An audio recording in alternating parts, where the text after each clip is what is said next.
Senhoras e senhores, sejam todos muito bem-vindos. Eu sou o professor Thiago Diana e eu tô aqui hoje com uma missão mais do que especial. Eu tô recebendo ele já tá rindo ali do outro lado.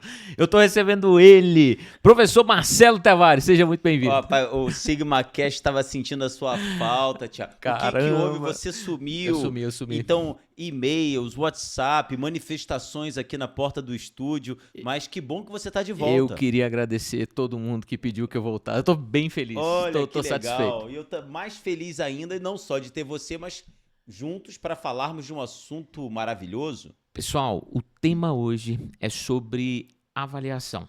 O que a gente realmente tá medindo quando a gente fala em avaliação? E a gente já vai dar início.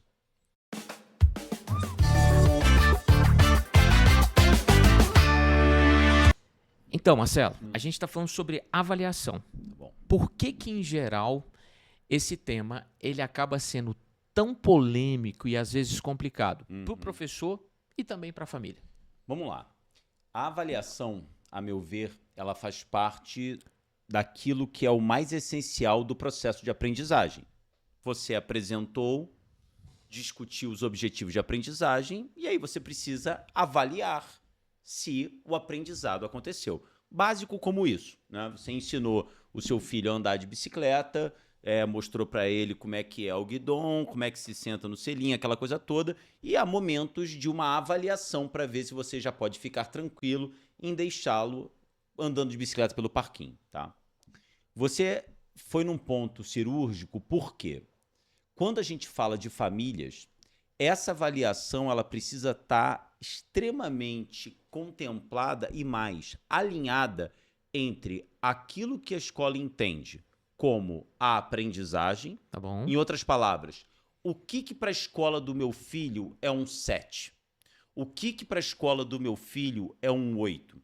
Porque, e a gente pode falar sobre isso daqui a pouco, cada uma dessas notas corresponde a um espectro do processo, da rubrica de aprendizagem daquele aluno.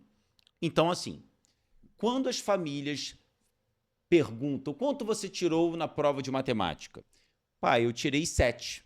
Isso significa que dentro do espectro de 100% do processo de aprendizagem, aquele aluno conseguiu 70%, por exemplo, dos objetivos de aprendizagem. Isso é bom? Isso é ruim? Isso depende das expectativas. Será que o 10 para aquela escola é aquela excelência, o ponto fora da curva? E ninguém é ponto fora da curva em tudo? E tá tudo bem.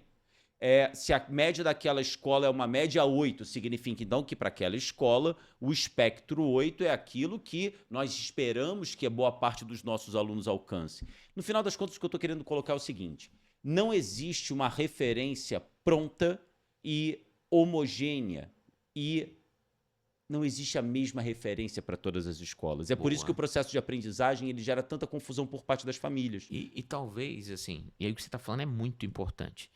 Se a gente tem uma escola, então, que deixa tudo muito claro e transparente desse processo, que os objetivos de aprendizagem estão lá. É isso. Que os professores vão e tentam, durante um determinado período, construir competências e habilidades, o que você vai fazer depois é uma prova guiada para o sucesso desse menino. Você vai avaliar. Será que ele aprendeu? Mas o ponto importante na tua pergunta é o seguinte: quando a família vem assim, o meu filho tirou 7, o meu filho tirou 6, eu esperava que meu filho tirasse 10.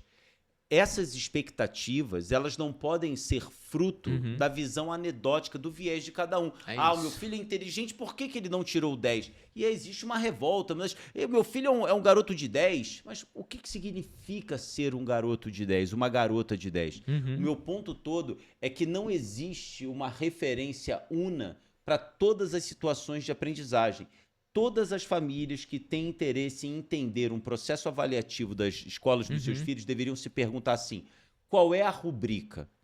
Para o meu filho tirou 7. O que significa? É isso. O que significa esse 7? Levando em consideração... Aonde ele foi, né? É isso. Ele foi até aqui. Isso é bom? Isso é ruim? Porque a escola pode falar: família, isso é muito bom. Porque isso significa, se ele tem o 7, significa na rubrica que ele conseguiu absorver boa parte daquilo que é considerado objetivo de aprendizagem básico, tendo oportunidades claras de performance ainda maiores. E tá tudo bem. E tá ótimo isso é para ser celebrado. O ponto é que as famílias partem de alguns vieses do tipo, não, meu filho não pode ser eu não quero que ele seja um garoto de 7. Como assim? Eu não quero que meu filho é meu filho. Meu filho não é um garoto de 6. Agora, sabe um problema maior? É que assim, quando ele vem naquela pegada de primeiro até o 5º ano, nos anos iniciais, assim, pode ser uma impressão, tá? Mas parece que o 10, ele vai sendo visto como quase uma obrigação o tempo inteiro. E aí, quando chega no 6º, parece que existe um descompasso. Que aquele 10 ele não continua tão paulatinamente acontecendo. E aí, assim, eu acho que a família fica, né, um tanto quanto assim, pô, o que tá acontecendo? Mas Como aí assim? na minha opinião, tem uma primeira questão que é a seguinte. Nos anos iniciais, a presença das famílias na escola, É diferente. a presença das famílias cobrando a professora ou o professor regente é uma pessoa só, sabe? E aí o que acontece? E muitas escolas, isso não é o caso da nossa escola do Sigma, mas em muitas escolas, o garoto tirar 10, Thiago, o garoto tirar 9, é uma maneira também da professora falar, com essa família eu não vou ter problema. Aqui Porra, tá zero problema. Deixa eu dar aqui, olhei para um lado, olhei para o outro, deixa eu dar um 9. Foi. A família vai ficar feliz da vida, leva para casa na maioria das vezes, não vai entrar em detalhe do porquê que aquele 9 saiu, vai comentar na festa da família, meu filho tirou 9, que não sei o quê. Quando a coisa vai para o Fundo 2 com aquela pluralidade maior de professores, com a complexidade maior, esse tipo de postura fica mais difícil. Então, assim, o primeiro ponto é que a pressão e a presença das famílias nos anos iniciais ela é maior. Justo. Isso pode gerar, não estou dizendo que gere, mas pode gerar por parte da professora regente que sofre aquela pressão de todas as famílias daquela sala, às vezes entendendo que uma nota alta pode significar um problema a menos que eu vou ter. Saquei. Esse é o primeiro ponto. Faz sentido demais. O segundo ponto é que quando nos anos iniciais não se define uma rubrica clara, fica muito a partir da própria visão específica da professora a referência do 9, do 8, do 10. O que é que significa? Aí eu volto no ponto que a gente falou desde o início. Será que as famílias entendem claramente quando um garoto do 4º ano tira 8 em matemática, quando ele tira 7 em interpretação de texto? O que é que significa isso? Entendi. Esse 7 faz referência ao quanto que o meu filho aprendeu. O que é que falta? Então, esse tipo... Dizer que um 9 é bom? Não sei. Um 7 é bom? Não sei. E talvez numa visão mais distópica ali, Marcelo, as pessoas podem achar que o excelente é uma coisa muito natural. E como é que a gente lida com isso? Que tem a ver com o que você falou das famílias, né? Quando as pessoas acham que esse excelente é uma coisa normal o tempo inteiro, essa percepção é real ou não é? Assim, cara, quem é excelente em tudo, sabe? Eu nunca vi... Vou inverter, eu fico mexendo com as famílias que me procuram, que ela fala, as mães falam assim, eu não sou de puxar o saco do meu filho não, mas meu filho é inteligente demais. Olha, não é porque é minha filha não, mas ela realmente... Gente, os pais, eles tendem a celebrar, e que bom que é assim, tendem a celebrar os processos de aprendizagem e a sofisticação dos raciocínios das crianças. Só que ser excelente, Thiago, é difícil pra caramba. Ainda mais em todas as áreas, em todas as disciplinas. Talvez em todas as disciplinas nós estejamos falando, sei lá, de 0,5% dos estudantes. Né?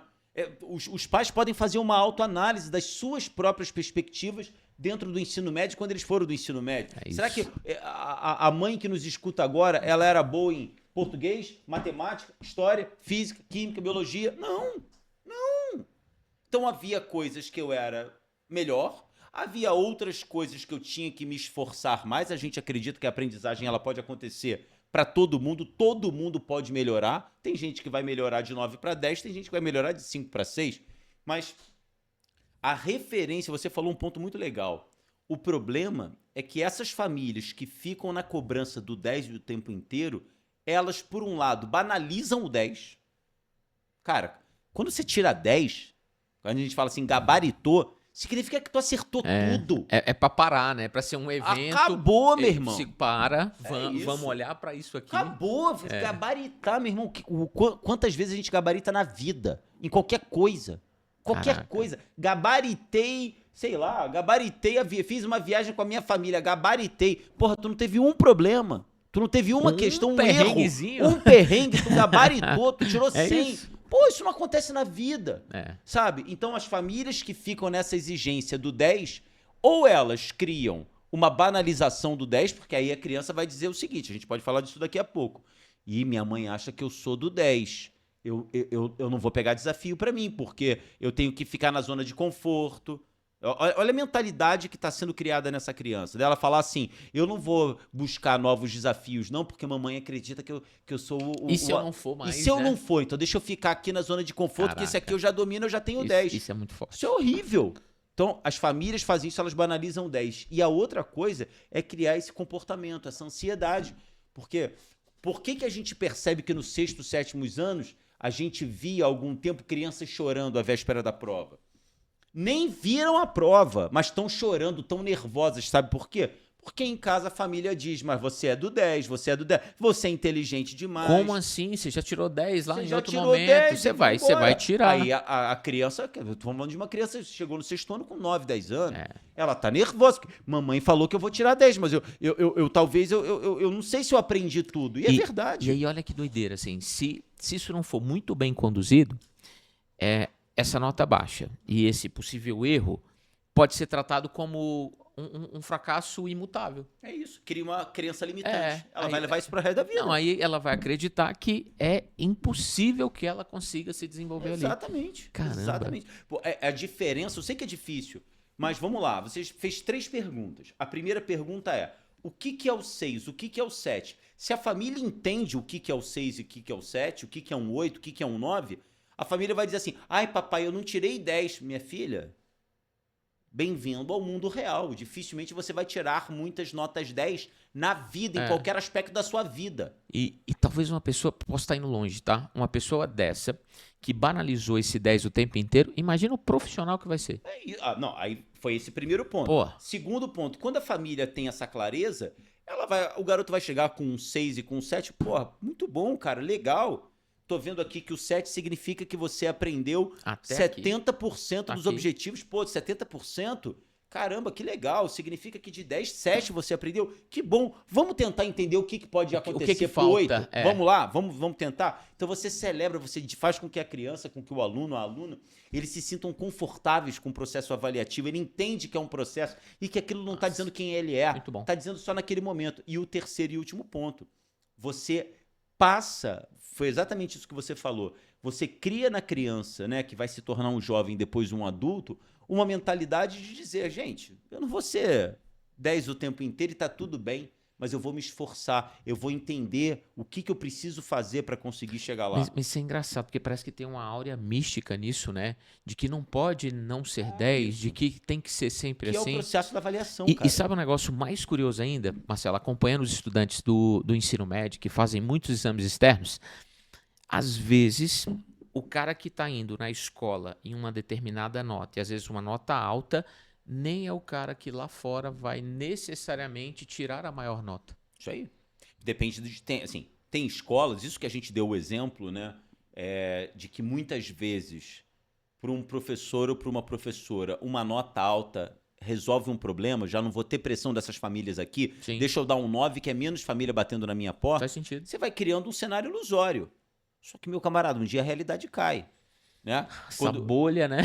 Quando vem uma prova do Enem, uma prova da Unicamp, uma prova da FUVEST, quando vem um concurso público, quando vem uma avaliação em que essas questões afetivas elas não estão no prato, quem vai realmente conseguir virar essa chave é quem passou um processo de aprendizagem na educação regular, entendendo que não é bom em tudo, mas que eu posso ser, que eu posso me dedicar, que eu vou entender o que significa sair do 7 para o 8. É por isso, Thiago, que eu acho que o processo, a questão da avaliação ela é muito pouco discutida nas escolas, sabe?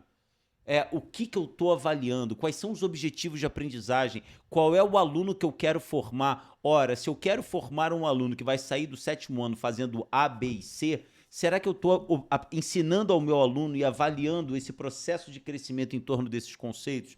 Então, esse tema que a gente está conversando aqui, ele é inesgotável. Ele é gigante, de fato. Tá bom. E vamos lá. Pensando em prova, pensando em família, professores, estudantes, pensando em comunidade escolar. Como que a avaliação, mas principalmente o feedback dessa avaliação, pode funcionar para as famílias nesse entendimento, nesse conforto, nesse processo de melhoria? Boa. A avaliação é, de fato, um diagnóstico, na sua opinião? Sem dúvida, mas aí tem uma questão, que isso é uma provocação para os nossos professores. Boa. E é também uma provocação e um esclarecimento para as nossas famílias, tá? Quantos de nós, Tiago, já na época de escola, pegamos uma resposta que nós colocamos, né, numa prova, sei lá, de história, que é a nossa área, comparamos com a do colega, falamos, Mesma coisa? pô, Como mesma assim? coisa. Aí um tá um, o outro tá meio. Você tirou um, eu tirei meio. Mas por que isso, né? Perguntas do tipo, mas por que eu tenho que aprender isso? Perguntas do tipo, mas o que o professor queria para que eu chegasse no 10? Sim. Tá? Então, o meu ponto é, sem dúvida, a avaliação é um elemento decisivo do processo de aprendizagem. Sem dúvida, a avaliação é um diagnóstico. Mas você precisa ter referências básicas estabelecidas pela instituição, primeiro, do que está sendo avaliado como está sendo avaliado. Esse é o meu ponto, sabe?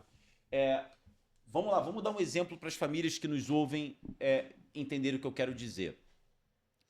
Se eu chego e digo, explique 2 fatores que contribuíram para a queda de Getúlio Vargas em 1945. Uma pergunta básica de uma prova de história ali de segunda série do ensino médio, tá? Explique 2 fatores que contribuíram para a queda de Getúlio Vargas em 1945. Nós temos a impressão de que essa questão está pronta e que o gabarito é óbvio, mas não é. Porque primeiro você tem que dizer o seguinte, qual é a expectativa que você tem na resposta do aluno? Esse aluno ele tem que falar de fatores culturais, políticos, internacionais, contexto, né, mundial da época. Ele precisa dar o contexto interno e externo, só o contexto interno. Ele precisa levar em consideração a denominação de personagens importantes. Então, assim, quanto mais os professores têm clareza acerca do que precisa ser avaliado, eles têm como dar uma espécie, na bibliografia internacional a gente chama de roadmap, que seria um mapa mesmo. O aluno tem o direito a esse mapa. Essa é uma frase importante em avaliação. O aluno tem o direito de saber o que ele precisa fazer para o 10. Vou repetir a frase. Ele tem o direito de saber o que ele precisa fazer para chegar no 10. Porque quando a pergunta explique 2 fatores que contribuíram para a queda de... Quase tudo. Cara, é isso que eu tô falando. Quase tudo Qualquer pode ter. Qualquer coisa que você colocar ali, né? Serve. O cara vai servir. O cara pode colocar lá manifestações estudantis, não sei o quê. O professor fala, poxa, mas... Não era essa. Não era só vale as minhas 2. Exato. Pô, mas essa não foi tão forte. Pô, como assim, professor? Então, tá tudo bem, mas você tem que dar esse guia pro aluno. Cara, você precisa definir assim, que massa. Esse é o caminho para você tirar o 10. Aí vem a rubrica, porque aí você pode falar, o aluno que definir claramente um fator e justificar que esse fator teve referência com a queda de Vargas, vai ganhar o ponto integral. O aluno que não explicar ou não levar em consideração de maneira coerente com o verbo vai perder 3 décimos. O aluno que citar apenas uma ao invés de 2 vai ganhar meio ponto. Você está explicando. A avaliação, cara, ela é um momento rico. A produção da avaliação, o planejamento em torno dela chega a ser saboroso. Não, e hoje tem muita gente, Marcelo, que faz uma prova considerando que é possível aprender durante a prova. É isso. Excelente ponto. O que o cara vai ler... Porque assim... Você pode ter mandado ele ter, assim, você tem que ler tal coisa, você tem que ler tal coisa. E o cara não leu porque era só você falando de uma atividade.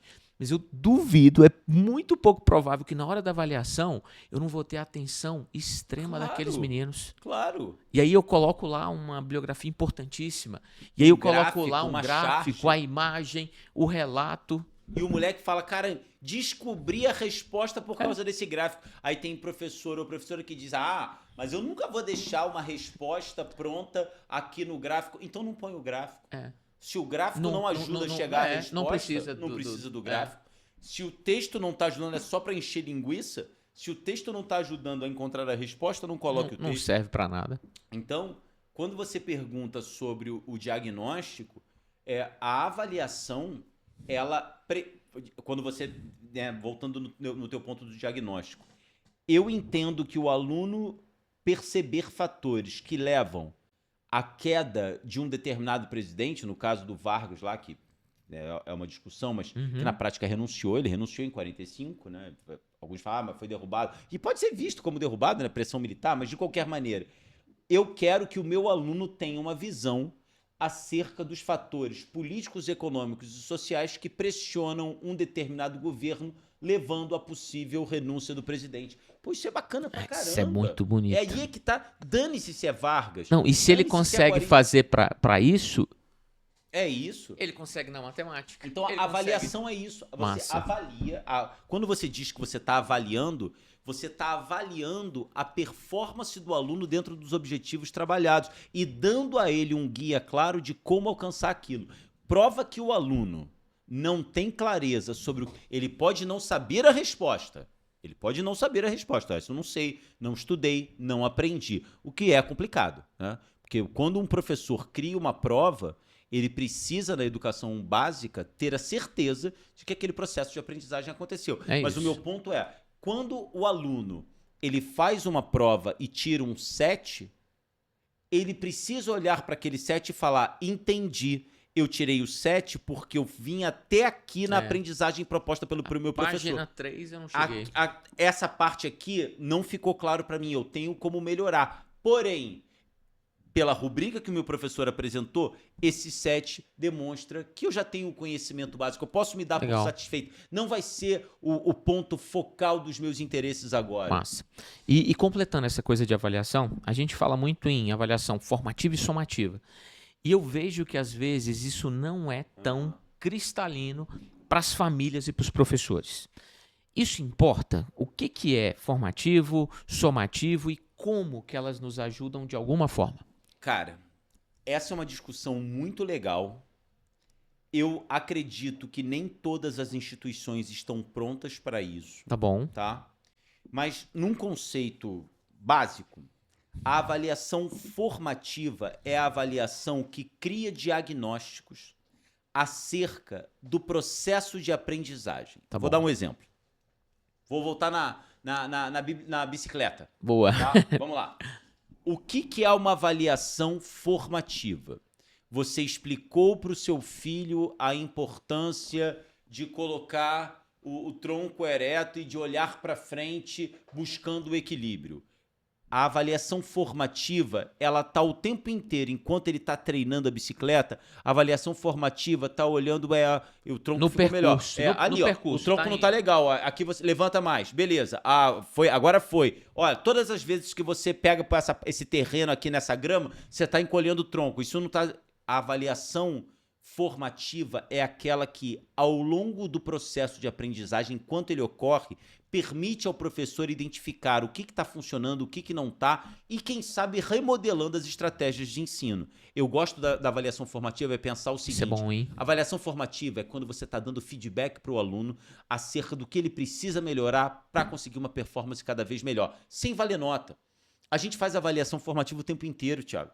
Se no momento da nossa aula a gente para, galera, vamos fazer o seguinte, vamos fazer uma exposição dialogada, o cara fala, ele pergunta, um responde, o outro questionário, responde. Tu bota, galera, vamos fazer o seguinte, eu vou botar 5 perguntas aqui no quadro e eu quero que vocês respondam essas 5 perguntas no caderno. Vamos fazer o seguinte, agora eu vou fazer uma amostragem aqui. João, resposta da pergunta número 2. Boa, tá. Maria, qual foi a sua resposta? Aí você, pô, João e Maria, vocês dois não foram naquilo que eu acreditava, estava faltando um ponto a mais aqui. Na tua cabeça tá, vou ter que voltar nesse ponto depois. Tanto o João quanto a Maria, quem sabe outras pessoas, estão entendendo errado o conceito que eu trabalhei. E que para você poderia ser simples, né? Que passou batido. Fala assim, eles já sabem isso. A avaliação formativa, ela tem por objetivo dar diagnósticos para o professor. E o professor que não faz está perdendo muito, Marcelo. Pois é. Pois é, porque quanto mais um professor faz avaliação formativa, mais ele tem clareza Aprimora, se o processo está refina. acontecendo. É. Cara, às vezes uma avaliação formativa permite a ele poupar um tempo do caramba, que ele fala assim, opa, não adianta eu ir para o próximo módulo porque esse módulo ainda não está consolidado. Vou fazer o seguinte, vou parar meia hora e vou fazer um exercício de revisão e vou voltar nisso aqui. Mas quando é que ele vai perceber isso? Se ele fizer uma avaliação formativa, que pode ser uma pergunta, que pode ser um questionário, que pode ser, sei lá, o preenchimento de um formulário. Ele precisa ter dados. A avaliação formativa é aquela que permite ao professor dados que comprovam ou não que o processo de aprendizagem aconteceu. E aí tem uma regra, Thiago, que seria assim, uma regra de ouro. Você só faz uma avaliação somativa, que a avaliação somativa ela dá a nota. Beleza. Ela vai botar o Thiago dentro do espectro de 0 a 10, entendendo 0, não teve aprendizado nenhum, 10, aprendeu tudo aquilo que ele poderia ter aprendido dentro das minhas expectativas.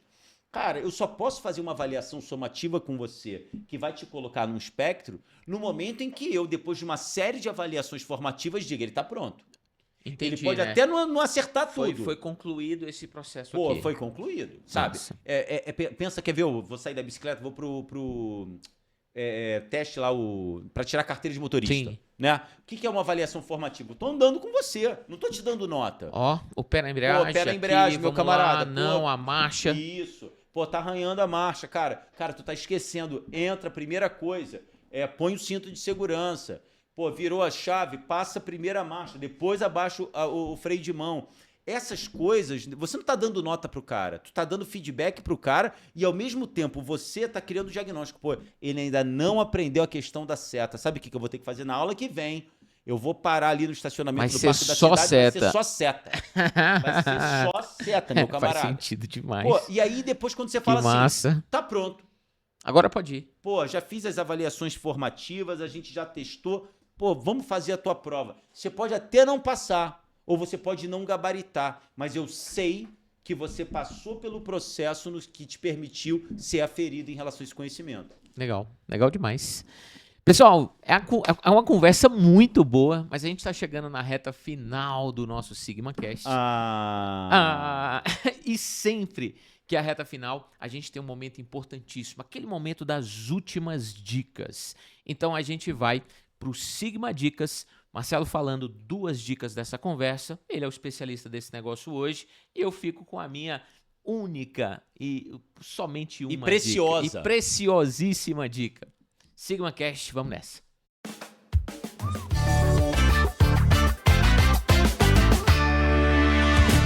Marcelo, a audiência quer saber dessa conversa de avaliação e pensando que nós estamos sendo escutados e acompanhados por muitas famílias, muitos professores e muitos alunos. O que você tem em 2 pontos muito cirúrgicos para contar para a gente hoje? Então vamos lá. Primeira dica. Conversando com as famílias.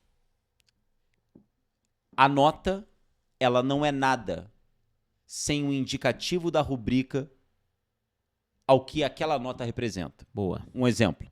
Vou voltar no que a gente conversou. Meu filho tirou 8. Eu preciso entender, esse 8 significa o quê? Ele aprendeu o quê? O que é que falta para ele chegar no 10? Então, a nota, ela é uma posição dentro de um espectro de expectativa de aprendizagem. Se a família não sabe isso, se ela não sabe isso, aquela nota não adianta nada. Boa. Tá? É um ótimo ponto. Segunda dica que eu passo também para as famílias. Não banalizem o 10. Não criem a ansiedade nas crianças. Não criem um indivíduo que vai ter medo de ousar, de se desafiar, porque ele foi criado com a ideia de que ele era um aluno maravilhoso, inteligentíssimo e que ele só tira 10. Ninguém que nos escuta é 10 em tudo na vida. O 10, ele não pode ser banalizado. Tirar 10 significa de cabo a rabo, é gabaritar, não tem nada que possa ter melhorado. Como assim, né? Que você não tem o que melhorar? Então, tá bom. Já acontece? Acontece, já tirei 10, não tem problema. O 10 acontece, mas ele é excepcional, ele é extraordinário, né? O ordinário está na ordem do dia, o extraordinário é o que está fora na ordem do dia. No dia em que você perceber que seu filho só está tirando 10, só tem De 3, tu escolhe uma ou as 3, mas 1. Ou os objetivos de aprendizagem estão sendo banalizados, eles estão sendo simplificados demais. 2, a escola está sofrendo uma certa pressão para Tá enviesado, né? contemporizar com a expectativa das famílias e não ter problema. Ou 3, no final das contas, a aprendizagem de fato não está acontecendo e existe um outro caminho ali, que aquele 10 está sendo alcançado, que não é o meio legítimo, digamos Tá bom. assim. Pô, gostei muito. Botei 2, vai você, o que Pá, você achou? vamos lá. Eu queria colocar aqui a prova, a avaliação, pode ser uma aliada do estudante. Eu não queria de jeito Excelente nenhum ponto. que muitos dos nossos estudantes de maneira geral, vivessem com medo de provas. A prova é Excelente sua ponto. aliada. A prova é também um momento em que você pode aprender. A prova é um autoconhecimento e autoconhecimento dói. Você vai olhar para aquilo, você vai ser desafiado. Então eu queria que todos os nossos estudantes eles enxergassem a prova como uma grande oportunidade. Ser avaliado é bom, cara. Ser avaliado Ser é bom. avaliado é bom. É como se alguém estivesse me falando a verdade. Ser Tivesse avaliado é sendo muito bom. justo, coerente comigo em falar algo que tá mostrando ali. Principalmente na escola, quando os estudantes, como é o caso do Sigma, tem a estrutura para dizer, cara, tu foi mal aqui, mas peraí que a gente vai conseguir. Vamos para cá. Estamos no início do ano, as provas estão acontecendo agora na Então, nossa a gente escola, tá na né? semana de A gente tá prova. na semana de prova. Então, cara, ficar nervoso, a expectativa do 10, eu tenho que ser o meu... Cara, fez um bom projeto, teve professores e professores que se dedicaram às formativas, os objetivos de aprendizagem alcançados, estudou pelo guia de estudos, tá pronto, ótimo, faz, se dedica, aprende com aquela prova, aproveita aquele momento que o teu conhecimento está sendo avaliado. Não aconteceu aquilo que você esperava? Reflete, pergunta. Talvez está tudo bem. Talvez, cara, em química, meu objetivo vai ser esse aqui mesmo. Tô ok de ficar no 6 ou no 7, 60% dentro da expectativa de aprendizagem, tô bem. Ah, não, mas o meu negócio é uma redação, aqui eu me dedico mais. Acho que é excelente ponto, Thiago. Aproveite a avaliação. Aproveite a avaliação. Então tá bom. Esse foi mais um extraordinário, usando a palavra do meu chefe ali, extraordinário Sigma Cast. Nos acompanhe nas redes e a gente volta para outros tantos episódios. Tchau, pessoal. Abraço.